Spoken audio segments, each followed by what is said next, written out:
नमस्कार दोस्तों, बहुत बहुत स्वागत है आपका हमारे YouTube चैनल पर। कैसे हो? आई होप आप सभी अच्छे होंगे। गुड मॉर्निंग दोस्तों, और धनतेरस की आपको सभी को बहुत बहुत शुभकामनाएं, और दीपावली की भी बहुत बहुत शुभकामनाएं। ठीक है, तो देखिए अभी ये मेरे बारे में अगर बताओ तो हमारा भी जो डीए था दोस्तों, जो गवर्नमेंट ने डीए बढ़ाया था, हमारा डीए बढ़ाने का रूल ये है कि हर 6 महीने में आपका डीए बढ़ेगा ही। 1 जनवरी में बढ़ेगा और 1 जुलाई में।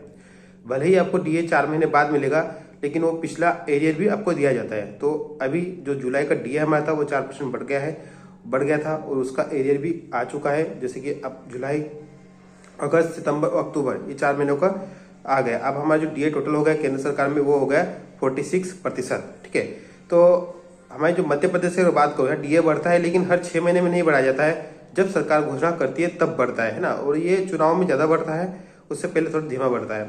एरियर मतलब कि नहीं दिया जाता, इस बार देने की बात कही गई है, लेकिन इसके पहले तो मुझे तो नहीं पता कि एरियर मिलता है कि नहीं मिलता है। आप अगर आपको पता हो तो आप जरूर बताइए। मेरे हिसाब से तो नहीं मिलता जहाँ तक मुझे पता है।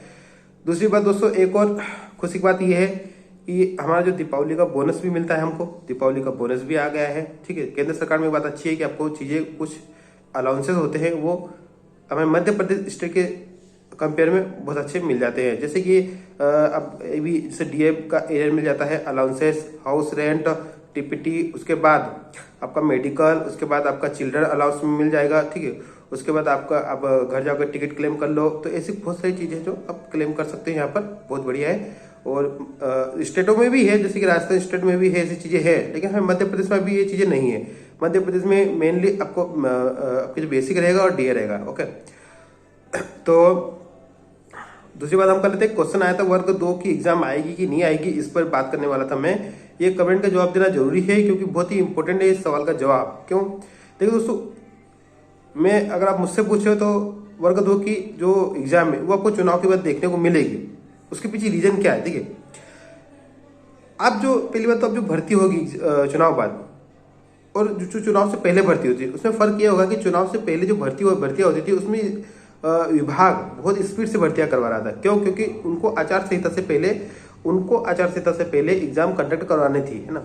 लेकिन अगर चुनाव के बाद जब कोई भर्ती आएगी तो उसमें विभाग को इतनी टेंशन नहीं रहेगी कि इसको 1 महीने में, 2 महीने में कंप्लीट कराना। वो अपनी लेवल की एग्जाम कंडक्ट करवाएगा। ओके, तो भर्ती आएगी, क्यों आएगी? आपको याद होगा वर्ग 2 का नोटिफिकेशन, उसकी रूल बुक पूरी तरह से पीबी के पास पहुंच चुकी थी, और कितने पदों पर आ रही थी ये जानकारी भी आ गई थी हमारे पास। पूरी टोटल आ गई थी कि इंग्लिश से कितने पद आ रहे हैं और अन्य सब्जेक्ट के कितने पद आ रहे हैं। तो वर्ग 2 की आपको वैकेंसी देखने को मिलेगी, चाहे कोई सी भी सरकार हो।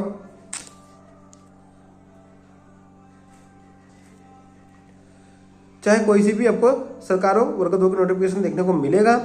और ये आचार संहिता के बाद, अब आचार संहिता के जस्ट बाद तो नहीं मैं बता सकता, क्योंकि जस्ट बाद आपको पता है सरकार का गठन होता है, मंत्रिमंडल का गठन होता है, तो कुछ चीजें थोड़ी सी लेट हो सकती है। लेकिन आपको क्या है ना, ये नहीं सोचना चाहिए कि आएगी कि या नहीं आएगी। आपको अपनी तैयारी अभी से कंटिन्यू रखना है। क्यों? क्योंकि इसमें पहला क्वेश्चन यही है कि जब नोटिफिकेशन आता है तब अगर आप पढ़ने बैठ रहे हो दोस्तों, तो फिर आपका सिलेक्शन, फिर आप वही बोलोगे सर मेरे 1 नंबर से मैं रह गया, मेरा सिलेक्शन वेटिंग में होगा कि नहीं होगा। अगर आपके पास कोई ऑप्शन नहीं है, आप सिर्फ टीचर की ही तैयारी कर रहे हो, तो फिर आप तैयारी कंटिन्यू रखिए। फिर आप ये मत सोचिए कि वैकेंसी कब तक आएगी, है ना। तो आप कंटिन्यू तैयारी रखिए। और मैं आपको बता रहा हूँ कि आपको एक बार ये वैकेंसी देखने को अभी मिलेगी चुनाव के बाद, आचार संहिता के बाद। उसका मेन रीजन यही है कि उसकी पूरी प्रक्रिया, जो भी प्रोसेस थी, है ना, वो कंप्लीट हो चुकी थी और आने ही वाली थी, आचार संहिता से पहले आने वाली थी। लेकिन कुछ इशूज थे, कुछ बता रहे हैं कि आरक्षण के कारण, रोस्टर के कारण, ऐसे कुछ इशूज बता रहे थे। हालांकि उसका पूरा अभी 100% पता नहीं, किसी न्यूज में भी नहीं आया, लेकिन कुछ इशूज के कारण उसको पीबी उस रूल बुक को जारी नहीं कर पाया। लेकिन सब कुछ तैयार है। आपको अगर कुछ चीजें सॉर्ट आउट हो जाएगी चुनाव के बाद, तो जरूर आपको नोटिफिकेशन देखने को मिल जाएगा। तो आप अपनी तैयारी कंटिन्यू रखें। और दिवाली में नहीं है, दिवाली, हैप्पी दिवाली। और जो कैंडिडेट हमारे लग चुके हैं जॉब में, उनकी जो सैलरी अटकी हुई थी, 5,500 चयनित शिक्षक थे शिक्षा विभाग में, तो उनकी सैलरी की राह भी खुल गई है। अब देखते हैं, दिवाली से पहले आती है ये दिवाली के बाद आती है। तो चलो दोस्तों, मिलते हैं नेक्स्ट वीडियो में। तब तक के लिए जय हिंद, जय भारत।